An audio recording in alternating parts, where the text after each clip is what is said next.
Halo semuanya, apa kabar? Perkenalkan, nama saya Fajar dan selamat datang di channel saya.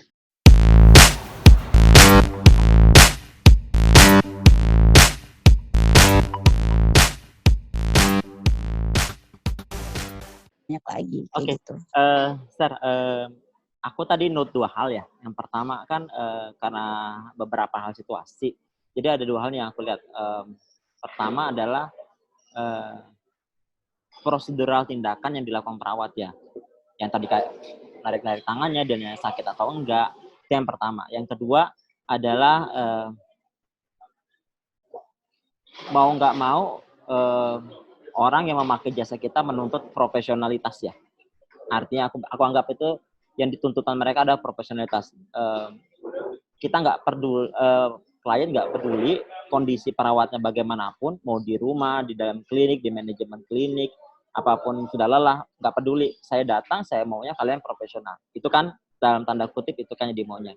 Nah, ingat nggak sih zaman dulu waktu kita sekolah, kita tuh kan selalu diajarkan untuk menjelaskan prosedur tindakannya sebelum melakukan kan, biasanya kayak gitu kan. Nah, mungkin waktu kuliah itu kan kayak jadi tuntutan karena kita mikir waktu kuliah itu ada nilainya gitu ya. Nah, ketika sudah kerja sempat nggak sih ngejelasin misalnya gini, saya mau nyuntik nih, sebelum nyuntik kan biasanya kita jelasin gini, bahwa nanti bapak akan disuntik, ini alatnya, kemudian langkahnya begini-begini, nanti akan ada rasa sakit sedikit, tapi masih bisa ditahan. Sempat nggak sih ngejelasin itu ketika bekerja dalam situasi yang banyak pasien, padat, dan kita sudah melihat di depan udah antrian udah banyak. Masih bisa bertahan nggak sih penjelasan seperti itu? Karena saya lihat melihat dari kasus yang kemarin, versi dari keluarga pasiennya bahwa terkesannya kalau kita membacanya tidak ada mungkin tidak penjelasannya tidak begitu dipahami si orang tua pasien ketika melakukan tindakan pelepasan infus pada anaknya, sehingga bahwa akan ada resiko berdarah ketika dilepas infus. Nah, saya kan sudah cukup lama nih nggak ada di rumah sakit ataupun di klinik nih. Itu sempat nggak sih dilakukan menjelaskan hal detail itu sebelum melakukan tindakan apapun? Simpelnya kayak melepas infus atau memasang infus. Masih bisa nggak sih itu jelasin ketika sama persis apa yang kita pelajari di sekolah dulu? Jadi gini Jer, sekarang ya itu kan rumah sakit atau klinik itu kan punya akreditasi masing-masing. Ada ketentuan, ada menjadi tolak ukur untuk instansi tersebut mendapatkan peringkat, entah itu dia bintang 5 kah, bintang 4 dan lain sebagainya. Nah, kalau untuk menjelaskan prosedur ini sudah menjadi hak yang wajib di depan. Jadi terlepas, saya nggak ngomongin oknumnya ya, saya ngomongin aturan. Jadi ini wajib, ini SOP yang harus dijalankan bagi semua teman-teman yang ada di lingkungan kesehatan. Nggak usah terlalu terpatok dengan tertulis juga. Misal langkah pertama membuka sarung tangan, bla bla bla bla, enggak. Jadi kita cukup menjelaskan, misalkan nih kita mau ambil darah ya, contoh paling kecil.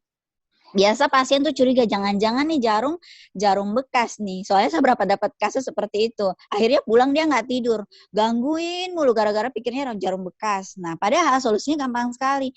Cukup kita jelaskan, Kak, saya mau ngambil darahnya Kakak. Ini jarumnya, ini apa ya? Ini tempat simpan darahnya nih. Saya ambil darahnya segini. Ini nanti dimasukin di darahnya Kakak, di dalam uratnya Kakak. Kemudian darahnya keluar. Rasanya sakit. Kakak tolong kerjasamanya ya. Kalau misalkan enggak, nanti bisa kita tusuk lebih dari 1 kali. Kayak gitu. Oh gitu ya, sakit nggak sih? Ya sakit. Nah contoh kecil seperti itu. Dan hal-hal kayak kapas, kemudian plester itu juga kita kasih lihat, memastikan bahwa ini memang sekali pakai buang. Karena kan sekarang juga biasanya di rumah sakit atau di klinik puskesmas juga udah pakai yang sekali pakai buang ya, bukan kasa lagi, yang bukan kapas yang dibasahin dicampur alkohol terus ditoples, kan udah enggak, kan udah enggak zamannya. Mungkin ada tapi zaman sekarang kebanyakan pakai yang seperti itu. Nah hal seperti inilah, cuman kadang-kala begitu kita menjelaskan ya, kembali lagi si pasiennya kadang nggak perhatikan, main handphone, akhirnya pas ketusuk sakit, ih kok sakit banget sih, nah ngomel-ngomel. Nah, padahal seandainya mungkin dia kooperatif waktu itu, dia bisa bertanya dulu sebelum dilakukan tindakan. Begitu juga untuk kasus yang kemarin. Saya pikir ini kan anak ya, saya juga seorang ibu, saya punya anak. Jangankan buat nyabut infus, buat kita kasih makan aja kadang sendok itu berkali-kali nggak masuk di mulutnya gitu loh. Akhirnya nasinya terbuang. Apalagi ini setelah infus yang mau dikeluarkan gitu. Makanya sebenarnya pentingnya itu cuma satu ya, komunikasi. Kalau misalkan dia bisa bertanya, perawatnya sudah menjelaskan, ada umpan balik, kita jelasin lagi, dan dia bisa bekerja sama untuk pegang anaknya, ya mungkin hal tersebut tidak jadi. Maksudnya tidak terjadi untuk sampai yang sekarang ya, yang heboh-heboh seperti itu. Kalau saya itu saja sih, Jar. Asih, menarik. Jadi sampai kapanpun mungkin penjelasannya sudah dilakukan, tapi apakah pesan ini sampai dengan baik? Nah, ini yang menjadi pertanyaan ya. Makanya penting sekali pasien ataupun keluarga pasien itu bertanya kepada perawatnya setiap tindakan apapun yang akan dilakukan. Mungkin perawatnya sudah menjelaskan atau menurut pasien itu belum detail. Jadi sebaiknya menanyakan langsung setiap tindakan yang akan dilakukan. Nah, aku pribadi nih ya, aku itu orang yang cukup cerewet ketika menjadi pasien. Aku agak cukup cerewet ketika menjadi pasien. Karena selalu berpikir, oke, aku tahu harusnya prosedurnya begini gitu. Harusnya kamu jelasin dulu sebelum kamu ngelakuin. Nah, tapi memang ada beberapa teman sejawat kita maupun teman perawat sendiri ataupun dari tenaga kesehatan lain, ketika memberikan suatu tindakan memang kadang-kadang penjelasannya tidak baik gitu. Berhubung saya memahami bahwa harusnya dijelaskan seperti ini, jadi ya saya lebih kritis gitu. Untuk orang awam yang bukan dari background kesehatan, mau perawat ataupun dokter atau background kesehatan lainnya, penting nggak sih menurut kamu? Menurut Sherly gimana nih caranya biar masyarakat itu punya daya kritis untuk lebih memahami atau bertanya lebih detail pada perawat ataupun tenaga medis lainnya? Biasanya sih Jar, kalau dia mau melakukan tindakan, karena aku pernah juga jadi pasien, jadi walaupun itu cuman untuk contoh lah ya, gak usah, bukan tindakan yang gimana-gimana, pasang kateter misalkan, kan itu kan kebanyakan dilakukan inform konsen, disuruh tanda tangan dulu.